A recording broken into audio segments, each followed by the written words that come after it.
오늘 말씀은 미가서 4장 1절 5절, 요한계시록 19장 1절로 10절, 마태복음 25장 31절로 46절까지를 보도록 하겠습니다. 한 구절씩 나눠 읽겠습니다. 끝날에 이르러는 여호와의 전에 산들의 꼭대기에 굳게 서고 작은 산들 위에 뛰어나고 민족들이 그리로 몰려갈 것이다. 곧 많은 이방 사람들이 가며 이르기를 오라 우리가 여호와의 산에 올라가서 야곱의 하나님의 전에 이르자. 그가 그의 돌을 가지고 우리에게 가르치실 것이냐. 우리가 그의 길로 행하리라 하니 이는 율법이 시온에서부터 나올 것이요 여호와의 말씀이 예루살렘에서부터 나올 것임이라. 그가 많은 민족들 사이의 일을 심판하시고 먼 곳 강한 이방 사람을 판결하시니 우리가 그 칼을 쳐서 보습을 만들고 창을 쳐서 낫을 만들 것이며 이 나라와 저 나라가 다시는 칼을 들고 서로 치지 아니하며 다시는 전쟁을 연습하지 아니하고 각 사람이 자기 포도나무 아래와 자기 무화과나무 아래 앉을 것이라. 그들을 두렵게 할 자가 없으니 이는 만군의 여호와에게 이같이 말씀하셨습니다. 만민이 각각 자기의 신의 이름을 의지하여 행하지만은 오직 우리는 우리 하나님 여호와의 이름을 의지하여 영원히 행하리로다. 아멘. 아멘. 요한계시록입니다. 이 일 후에 내가 들으니 하늘에 허다한 무리의 큰 음성 같은 것이 있어서 이르되 할렐루야 구원과 영광과 능력이 우리 하나님께 있도다. 그의 심판은 참되고 의로운지라. 음행으로 나를 더럽게 한 큰 음료를 심판하사 자기 종들의 피를 그 음료의 손에 갚으셨도다 하고 두 번째로 할렐루야 하니 그 연기가 세세토록 올라가더라. 또 24장로와 네 생물이 엎드려 보좌에 앉으신 하나님께 경배하여 이르되 아멘 할렐루야 하니 보좌에서 음성이 나서 이르시되 하나님의 종들 곧 그를 경외하는 너희들아 작은 자나 큰 자나 다 우리 하나님께 찬송하라더라. 또 내가 들으니 허다한 무리의 음성과도 같고 많은 물소리와도 같고 큰 우레 소리와도 같은 소리로 이르되 할렐루야 주 하나님 곧 전능하신 이가 통치하시도다. 우리가 즐거워하고 크게 기뻐하며 그에게 영광을 돌리세. 어린 양의 호린 기약이 이르렀고 그의 아내가 자신을 준비하였으므로 그에게 빛나고 깨끗한 세마포 옷을 입도록 허락하셨으니 이 세마포 옷은 성도들의 오는 행실이로다 하더라. 천사가 내게 말하기를 기록하라. 어린 양의 호린잔치에 청함을 받은 자들은 복이 있도다 하고 또 내게 말하되 이것은 하나님의 참되신 말씀이다 하기로 내가 그 말 아래 엎드려 경배하려 하니 그가 나에게 말하기를 나는 너와 이 예수의 증언을 받은 내 형제들과 같이 된 종이니 삼가 그리하지 말고 오직 하나님께 경배하라. 경배하라. 예수의 증언은 예언의 영이라 하더라. 마지막으로 마태복음 25장입니다. 인자가 자기 영광으로 모든 천사와 함께 올 때에 자기의 영광의 보좌에 앉으리니 모든 민족을 그 앞에 모으고 각각 구분하기를 목자가 양과 염소를 구분하는 것 같이 하여 양은 그 오른편에 염소는 왼편에 두리라. 그때 이미 그 오른편에 있는 자들에게 이르시되 내 아버지의 복받을 자들이여 나와 성스러워 또 너희를 위하여 예비된 나라를 상속하라. 내가 줄일 때에 너희가 먹을 것을 주었고 목이 마를 때에 마시게 하였고 나그네가 되었을 때에 영접하였고 헐벗었을 때에 옷을 입고 덩그러질 때에 돌 뻗고 오게 하셨을 때에 와서 구하느니라. 이에 의인들이 대답하여 이르되 주여 우리가 어느 때에 주께서 줄이신 것을 보고 음식을 대접하였고 목마르신 것을 보고 마시게 하였나이까. 어느 때에 나그네에 계신 것을 보고 영접하여 헐벗으신 것을 보고 옷 입혔나이까. 어느 때에 병드신 것이나 옥에 갇히신 것을 보고 가서 배웠나이까 하니. 임금이 대답하여 이르시되 내가 진실로 너희에게 이르노니 너희가 여기 내 영예중에 지극히 작은 자에게 하나 한 것이 곧 내게 한 것이니라 하시고. 또 왼편에 있는 자들에게 이르시되 저주를 받은 자들아 나를 떠나서 마귀와 그 사자들을 위하여 예비한 영원한 불에 들어가라. 내가 줄일 때에 너희가 먹을 것을 주지 아니하였고 목마를 때에 마시게 하지 아니하였고 나그네가 되었을 때에 영접하지 아니하였고 헐벗었을 때에 옷을 입히지 아니하였고 병들었을 때와 옥에 갇혔을 때에 돌보지 아니하였느니라 하시니.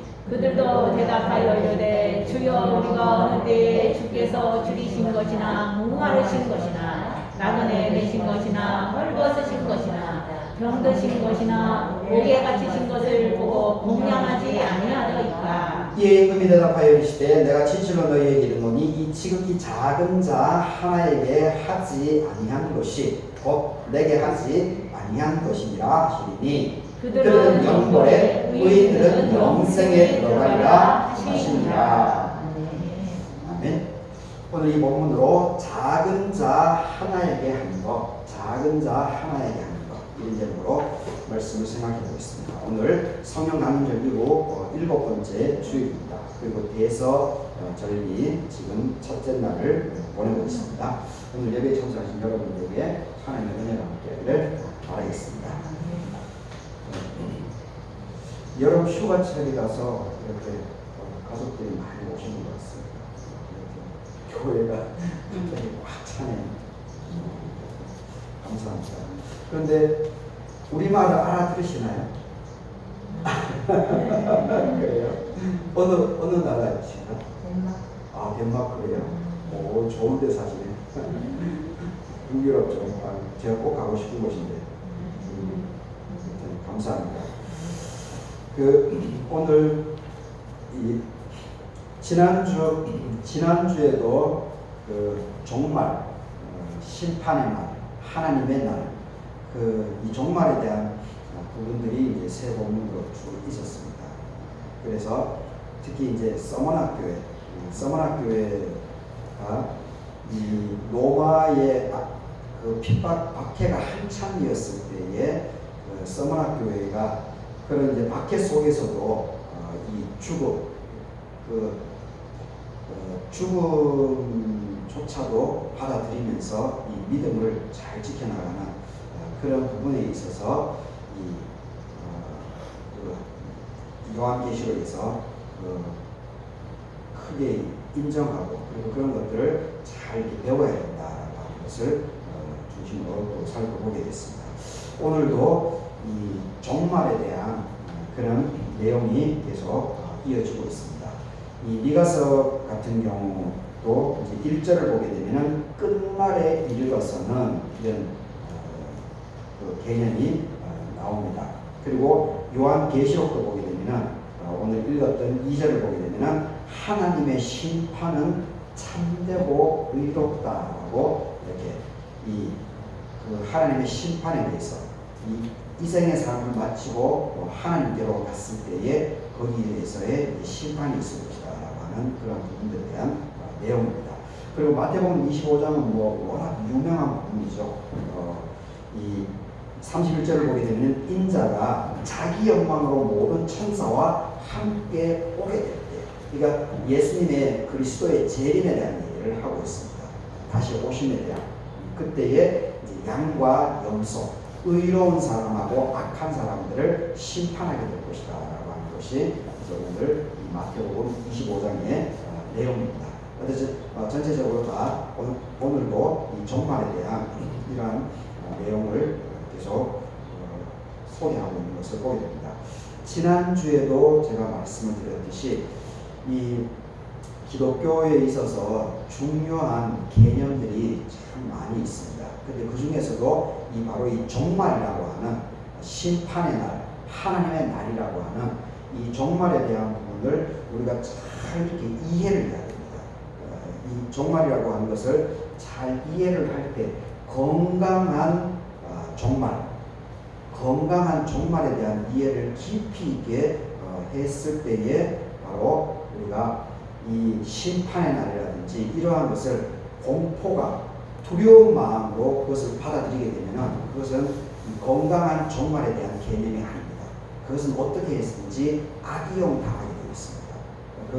그것은 자칫 잘못하면 이 많은 이 전 세계적으로 이 종말에 대한 그 건강하지 못한 종말에 빠져가지고 사람들이 무수한 사람들이 많이 희생됐습니다. 현대사에서도 그런 일이 미국에서도 있었고 일본에서도 있었고 우리나라는 뭐 아직 생명의 위험 이 정도까지는 아니지만 이 왜곡된 종말론으로 인해 가지고 이렇게 잘못 인생을 망치게 되는 그리고 이 가족 공동체가 파괴되는 이러한 일들이 종종 일어나게 되는 것을 보게 됩니다. 92년도였나요? 92년도에 92년도에 한 집단이 그때는 이제 생명까지는 위협당하지는 않았지만 하여튼 그런 것이 최근에 일어나게 된 것들도 전부 다 보게 되면 이 건강하지 않는 종말에 대한 이 개념을 제대로 성경에서 이야기하는 종말들을 제대로 이해를 하지 못했기 때문에 거기에 빠져들어간 겁니다. 그래서 이 가정이 파괴되고 그리고 자기 삶을 망치게 되는 그런 일들이 벌어지게 된 것을 보게 됩니다. 그래서 오늘도 이 세복음을 통해서 우리가 건강한 종말, 건강한 하나님의 심판, 여호와의 날 이러한 것을 두려움이나 공포감으로 그걸 받아들이는 것이 아니고 그것이 현재의 내 삶에 더욱더 집중하고 충실해 나가는 방향 거기에 초점을 맞추어 줄 때 이것이 바로 건강한 종말에 대한 개념입니다. 그렇게 할 때 종말을 잘 이해합니다. 그래서 오늘 이 미가서부터 한번 살펴보도록 하겠습니다. 이 미가서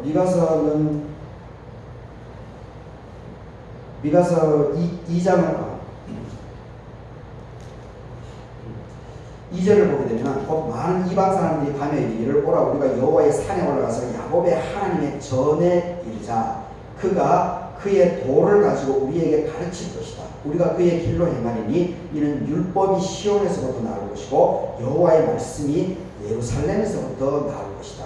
유명한 말이죠. 후반부에 율법이 시온에서부터 나오고 여호와의 말씀이 예루살렘으로부터 나올 것이다. 그러면서 이제 3절에 있어 아주 유명한 말을 하죠. 칼을 쳐서 보석을 만들고 창을 쳐서 낫을 만들고 샬롬 공동체에 대한 평화 공동체에 대한 이야기를 이것을 강조해 나가는 것을 보게 됩니다. 이 예수님이 태어나기 전에 예수님이 태어나기 800년 미가서 기자는 예수님이 태어나기 800년 전에 활동했던 선지자입니다. 예수님 태어나기 800년 전에 그 활동했던 사람이 네 사람이 있습니다. 미가 선지사, 아모스, 그리고 이사야, 호세아 이 네 명의 선지자가 예수님이 태어나기 800년 전에 활동을 했던 아주 유명한 사람들입니다. 그런데 이때 이 다윗 솔로몬이 죽은 이후에 한 40년 동안 북쪽에는 여로보암 2세가 있었었고 남쪽에는 우시아라고 하는 왕이 있었습니다. 그런데 이때에 한 세대 40년 정도가 아주 풍요로웠습니다. 풍요로웠고 나라가 안정이 되어 있었습니다. 그런데 문제는 뭐가 있었는가 하면 문제는 부와 권력을 가진 소수의 사람들이 힘이 없는 일반 백성들을 무시를 했습니다. 억압을 했습니다. 눌러버렸습니다.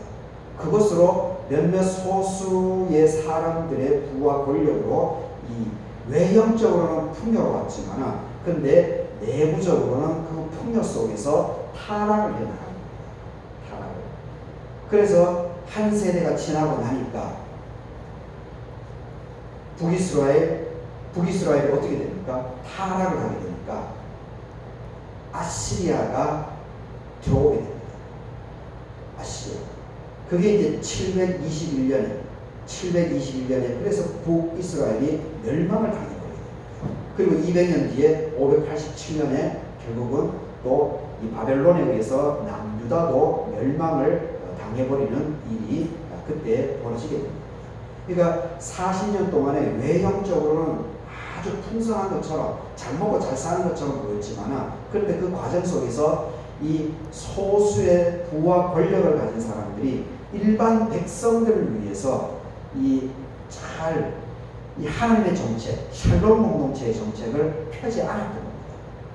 그러니까 내부적으로 썩어 들어가면서 부패를 하게 되니까 하나님께서 아시리아를 붙이고 그리고 바벨론을 붙여서 북이스라엘은 아예 없어져 버리고 그리고 남유다는 그나마 바벨론에 붙였지만은 이 바벨론 포로기 생활 속에서 자기 성장을 아주 깊이 있게 합니다.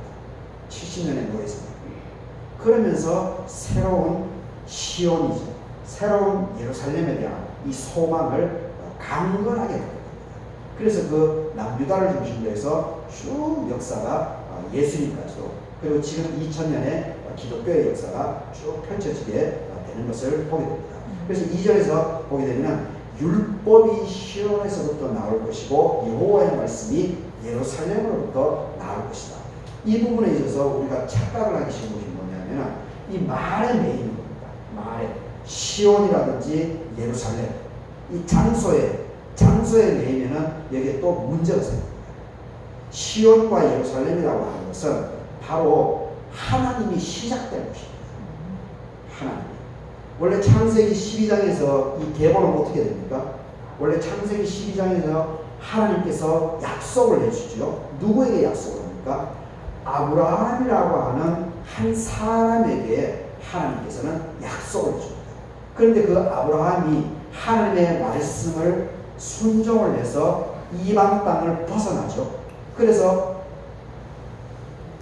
갈대아 우르를 지나서 그리고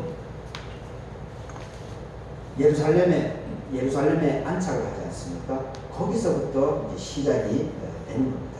그러니까 이 시온 예루살렘이라고 하는 그 장소의 이 메인에는 안 됩니다.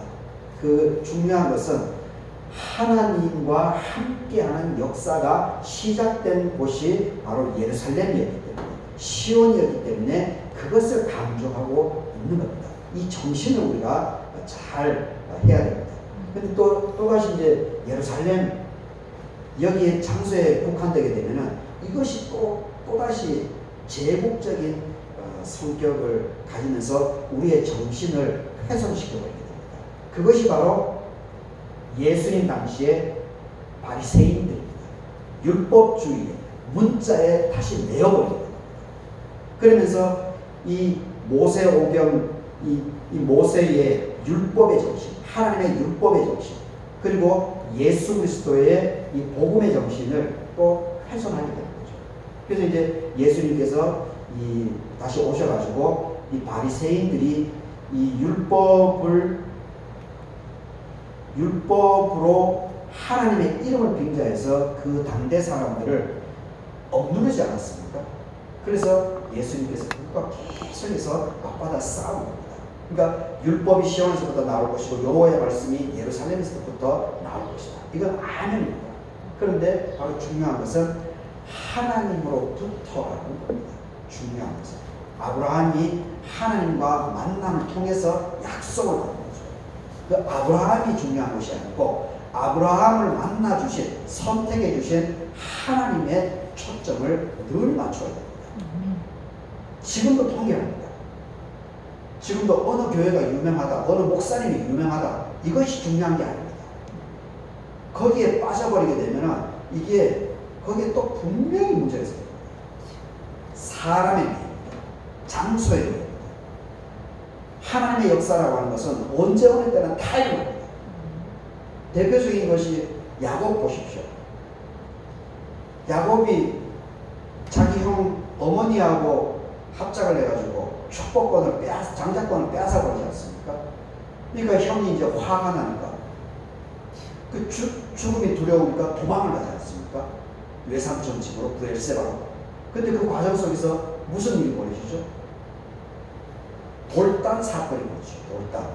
피곤해서 사막 가운데 돌 한 개 놓고 이제 이렇게 베개를 삼아서 자지 않습니까? 근데 그때 거기서 하나님을 보지 않습니까? 주의 천사가 오르락 내리락 오르락 내리락. 그리고 또 20년의 시간을 보내고 나서 다시 야복강가에서 또 하나님과 씨름하는 그 경험을 하지 않습니까? 하나님의 역사는 언제 어디서 어떤 식으로 일어날지 모릅니다. 이번에 이제 전주 금암교회를 통해 가지고 우리 교회 공동체의 11년 이후로 교회를 모델링한 이후로 이제 문제점들이 몇 가지가 나왔죠. 새가 지붕으로 올라가서 둥지 트는 거, 그리고 여기가 습해가지고 저기 벗겨지는 거, 그리고 십자가 부분이 그 밖에 불빛이 이제 고정시켜 놓은 것이 핀이 11년이 되니까 빠져가지고 이제 잘 안 되는 부분. 이것이 이제 전주 금암교회, 하나님께서 전주 금암교회를 붙여주셔가지고 이것을 우리 돈 하나도 안 들이고 다 해결했습니다. 아마 기본 600만 원 들어갔을 겁니다. 근데 그 역사가 어떻게 시작되는가 하면 적성교회, 순창에 있는 순창읍 적성면, 면 소재지에 있는 그 적성교회의 설상은 지금 우리 남순 시찰장입니다. 그분하고 제가 친하지는 않습니다. 친하지는 않는데 이분이 제가 이제 변함없이 이 갈개교회에서 농사도 지으면서 교회를 일구어 나가고 이렇게 하고 있으니까 이 그 설상원 목사님이 저의 이러한 모습들을 이렇게 참 좋게 보고 있는 것 같습니다. 그래서 저를 늘 이렇게 따뜻하게 이렇게 맞이해 주시는데, 적성교회는 작은 교회니까 본인은 이제 할 수 없고, 근데 그 전주 금암교회의 조성철 목사님하고 이제 아주 친한 것 같더라고요.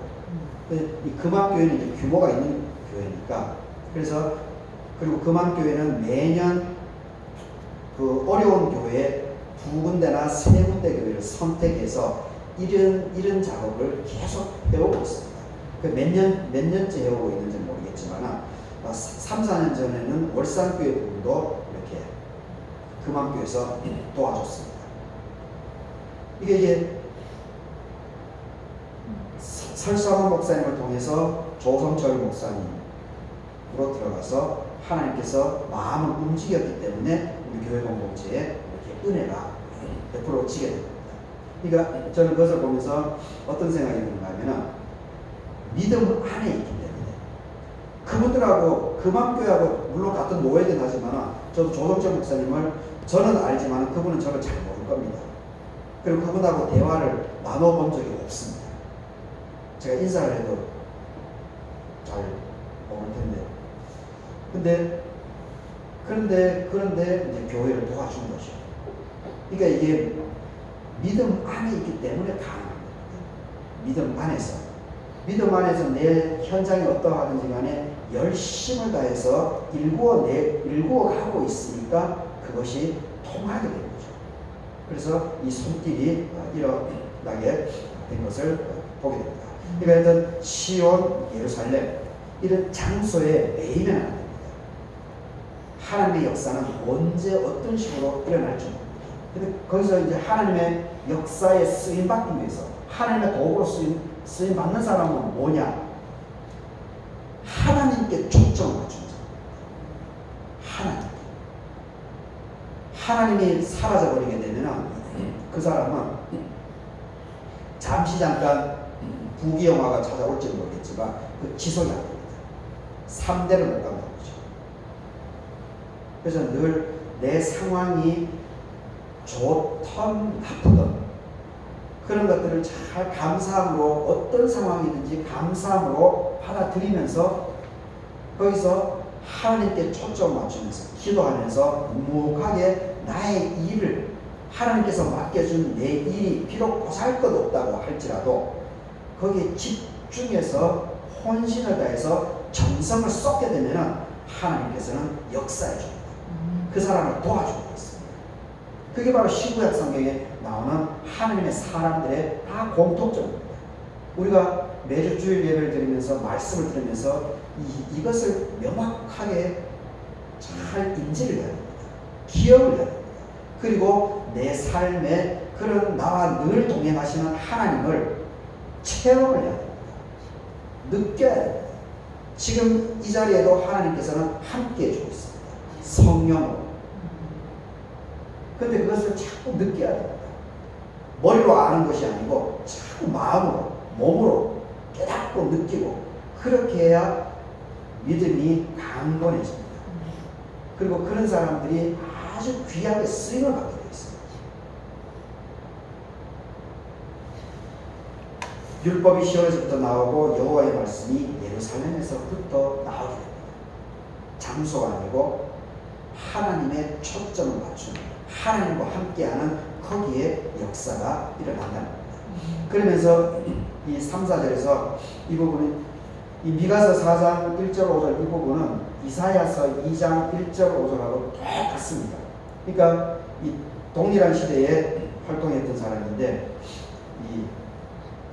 이사야서 2장 1절 5절을 보게 되면은 그 아모스의 아들 이사야가 받은 바 유다와 예루살렘에 관한 말씀이다. 만일에 그렇죠, 똑같아지죠 지금. 만일에 여호와의 전에 산이 모든 산 꼭대기에 굳게 설 것이고 모든 작은 산 위에 뛰어나리니 만방이 그리로 모여들 것이다. 많은 백성이 가며 이르기를 오라 우리가 여호와의 산에 오르며 야곱의 하나님의 전에 이르자. 그가 그의 길을 우리에게 가르칠 것이다. 우리가 그 길로 행하리니 율법이 시온으로부터 나올 것이고 여호와의 말씀이 예루살렘으로부터 나올 것이다. 3절에서 이렇게 똑같죠? 그리고 또 4절 보십시오. 그가 열방 사이에 판단하시며 많은 백성을 판결하시니 무리가 그들의 칼을 쳐서 보습을 만들고 그들의 창을 쳐서 낫을 만들 것이다. 이 나라 저 나라 다시 칼을 들지 않고 서로 치지 않고 다시는 전쟁을 연습하지 않을 것이다. 야곱 족수가 오라 우리가 여호와의 빛에 행하자. 이사야 선지자하고 미가 선지자 예수님이 오기 전 800년 전에 같은 그리고 남유다에서 활동했던 사람입니다. 똑같습니다.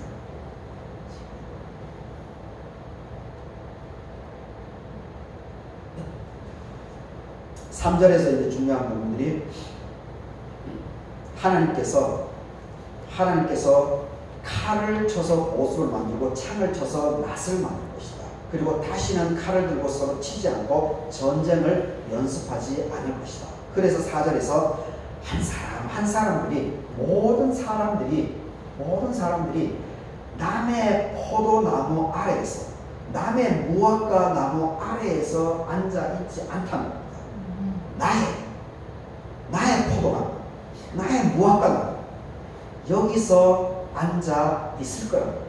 이게 3절 4절 이게 바로 남의 것에 탐심을 내지 않는다는 겁니다.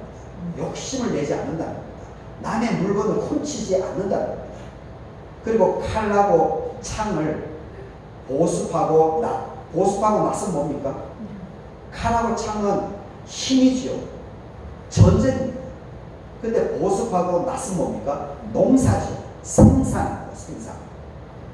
전쟁을 통해서 약자들을 점령해서 빼앗아 가지고 부귀영화를 누리려고 하는 그 어떤 것도 성경에서는 절대적으로 반대합니다. 이게 하나님의 정신입니다. 성경의 정신입니다. 그리고 예수 그리스도의 정신입니다. 어떤 식으로든지 전쟁은 정당화될 수 없습니다. 성경의 정신은 샬롬 정신입니다. 평화, 공정, 차이를 인정해 줍니다. 차이가 있음을 차별로 하지 말고 하이고 줬어요. 저 사람은 저 덴마크 사람 머리가 이상하네. 참 뭐야 저게 이런 것이 아니고 덴마크 사람들은 머릿결이 저런가 보구나. 그리고 한국말을 하지 않고 또 다른 말을 하네. 이렇게 차이, 문화, 역사를 존중해 주는 거예요. 차별해서는 절대 안 됩니다. 이게 기독교의 정신입니다. 성경의 정신입니다. 그런데 미국 사회를 보십시오. 유럽 사회를 보십시오. 아직도 물론 이 기독교 문화가 활성화된 부분에 있어서는 참 감사한 거지만 아직도 유럽 문명은 아프리카 흑인 탄압하고 죽이고 그 부분에 대해서 아직 죄악법을 안 하고 있습니다. 유럽 문명이 피워진 것은 전부 다 아프리카 흑인들 강제 노역 때문에 된 겁니다. 그걸 분명히 알아야 됩니다. 생명을 죽인 겁니다. 그거는 정말 깊이 성찰해야 됩니다. 미국도 흑인들을 얼마나 무시했습니까? 마틴 루터 킹 목사가 흑인들을 위해서 인권운동을 했는데 그 목사를 총으로 죽여버리지 않습니까? 그 죄악입니다.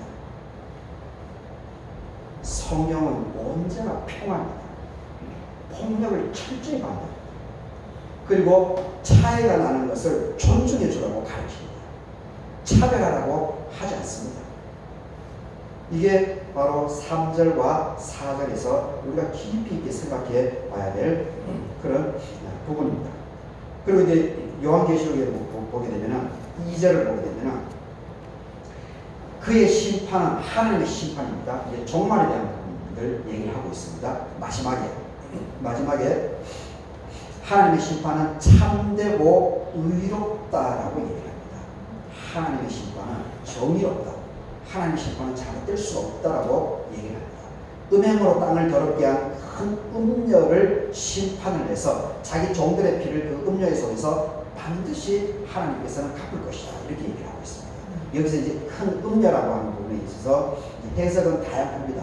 주석서들마다도 해석은 다양한데, 근데 대부분은 바벨론 그리고 로마 제국. 근데 지금 이제 요한계시록의 배경, 요한계시록 사도 요한이 요한 장로님이 이제 요한계시록을 쓸 때는 로마로부터 이제 탄압을 받았던 시대였죠. 사자굴에 믿는 사람들이 직접 사자굴에 희생당했던 그런 시대입니다. 그리고 실제 목숨이 지난주에 서문학교에처럼 실제 순교를 당했던 그런 탄압의 죽음의 어두움의 그런 시대였습니다. 그러니까 이 음녀를 로마 제국 이렇게 해석을 하는 것도 상당히 합리적인 해석입니다. 근데 이제 요즘 이제 의미론적으로 해석을 하자면 이 음녀라고 하는 것을 또 나의 믿음을 지켜나가지 못하게 하는 어떤 정신적인, 물질적인, 그리고 다양한 것들, 이러한 것들도 다 음료로 해석하는 것도 그것도 무난한 것 같습니다. 하여튼 하나님께서는 참되고 의롭다. 하나님의 결정은 참되고 의롭다. 그래서 이 믿음에서 벗어나게 하는 그것을 반드시 하나님께서는 그것을 책임을 물을 것이다 라고 이렇게 얘기를 하고